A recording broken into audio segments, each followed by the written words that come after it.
মুদানেরা কোথাও যাচ্ছিল, রাস্তায় তাদেরকে একদল ডাকাত দল ধরে নিয়ে যায়। এই খবর লিয়ান ইয়াংকে জানালে ইয়াং তার সঙ্গে মুদানকে খুঁজতে বেরিয়ে পড়ে। সে অলরেডি আহত ছিল, তারপরেও সে মুদানের কাছে যায়। যখন গিয়ে দেখতে পায় মুদান ভালো আছে, তখন সে তাকে জড়িয়ে ধরে। মুদানের চোখ দিয়েও তখন পানি পড়ছিল।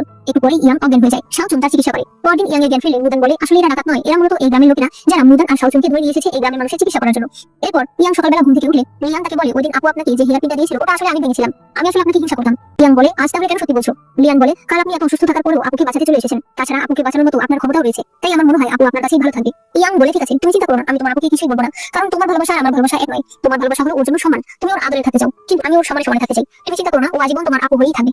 এরপর মুদান একটা নতুন ঔষধ তৈরি করেছে, যেটা দাগ দূর করবে। সবার প্রথম সেটা ইয়াং এর উপর ট্রাই করে। এরপর বলে, আপনি বাইরে যতই মুখোশ পরে থাকুন না কেন, বাড়িতে আপনি নিজের মতো থাকতে পারেন। আপনি মনে রাখবেন আমি আপনার আপন। ইয়াং এই কথা শুনে সেখান থেকে চলে যায়। মুদানের মনে পড়ে কয়েকদিন আগে সুশি মাতাল হয়ে তাকে বলেছে, ইয়াং ওই দিন তোমাকে প্রপোজ করতে চেয়েছিল, তবে পেই তোমাকে কিডন্যাপ করার পর সে আর তোমাকে প্রপোজ করতে পারেনি। পরদিন জিয়াং মুদানের দোকানে আসে। তার সারা শরীরে আঘাত ছিল। এখন সে পেইয়ের একজন কনকিউবাইন এবং পেই প্রতি রাতেই তাকে এভাবে অত্যাচার করে। শাওচুন বলে, তোমার আঘাতের উপর আঘাত, এভাবে চলতে থাকলে তুমি বাঁচতে পারবে না। জিয়াং কান্না করে বলে, মুদান, আমার ওই দিন তোমার কথা শোনা উচিত ছিল, আমার এখান থেকে চলে যাওয়া উচিত ছিল। মুদান বলে, যদি তুমি এখনো পালিয়ে যেতে চাও আমি তোমাকে সাহায্য করবো। শাওচুন তোমাকে একটা ওষুধ দেবে, তুমি রাতের বেলা সেটা খেলে তোমার সারা গায়ে অ্যালার্জির মতো দেখা দেবে। তুমি বলবে তোমার পক্স হয়েছে, তোমাকে বাড়ি থেকে বের করে দিলেই আমরা তোমাকে নিয়ে আসবো।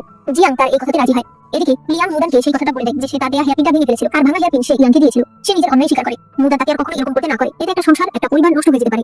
রাতের বেলা এরা তিনজন জিয়াংয়ের জন্য অপেক্ষা করছিল। তবে এরপর দেখা যায় জিয়াংয়ের দাসী ঠেলা গাড়িতে করে জিয়াংকে নিয়ে আসছে। তারা সেখানে গিয়ে দেখতে পায় জিয়াং অলরেডি মারা গেছে। দাসী বলে, ম্যাডাম সব জিনিস গুছিয়ে নিয়েছিল, উনি মাত্র ওষুধ খেতে যাবে ওই সময় পেই মাস্টার তাকে নিজের কাছে ডাকে, আর এরপরই সে পৃথিবী থেকে চলে গেছে। মুদান প্রচন্ড কষ্ট পায় যে তাকে বাঁচাতে চেয়েও সে বাঁচাতে পারলো না।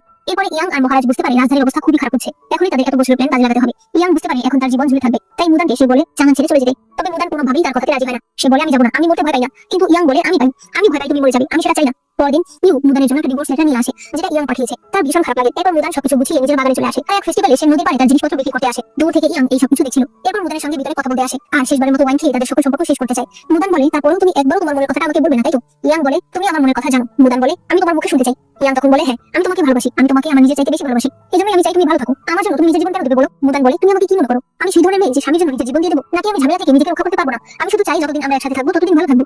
এই ছোট্ট বিষয়টা তুমি কেন বুঝতে পারছো না? ইয়াং এরপর তাকে কিস করে। মুদান বলে, তুমি ড্রাঙ্ক হয়ে গেছো। সে বলে, এখন থেকে আমি প্রতি রাতেই ড্রাঙ্ক হতে চাই। এই বলে সে তাকে আরো কিস করে।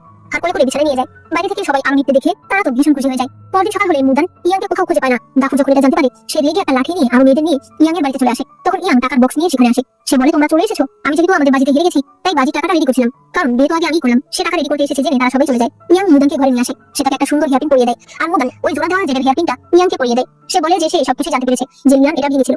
এরপরে ইয়াং তাকে বিছানায় আনে। বিছানার দুই পাশে দুটো লাল মোমবাতি জ্বালায়। পরে বলে, আমাদের বিয়ে খুব তাড়াতাড়ি করে হয়েছে, আমাদের কোনো ফুল সজ্জা হয়নি। আজ আমি মহারাজের কাছ থেকে দুটো রাজ মোমবাতি চেয়ে এনেছি। এই মোমবাতি শেষ না হওয়া পর্যন্ত আমাদের দুজনের কেউ বিছানা থেকে নামতে পারবো না। এই বলেই সে তাকে কিস করতে শুরু করে।